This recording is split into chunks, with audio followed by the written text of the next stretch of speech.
শিফা, আমি শিশু শ্রেণীতে পড়ি।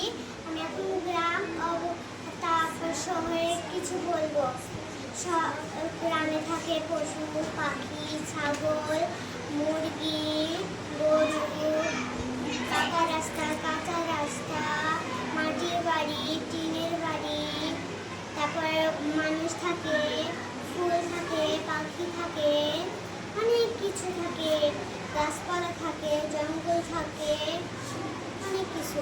তারপর শহরে থাকে বিল্ডিং, অনেক বড় বড়, একতলা, দোতলা, তিনতলা, চারতলা, 9 তলা, 10 তলা। তারপর ট্রাফিক রাস্তা থাকে, অটো থাকে, বাস থাকে, অনেক এত বড় বড় গাড়ি থাকে, হুন্ডা থাকে। তারপর রাজশাহীর মধ্যে অনেক বড় বড় স্কুল থাকে, অফিস থাকে, তারপর মেডিকেল থাকে, অনেক কিছু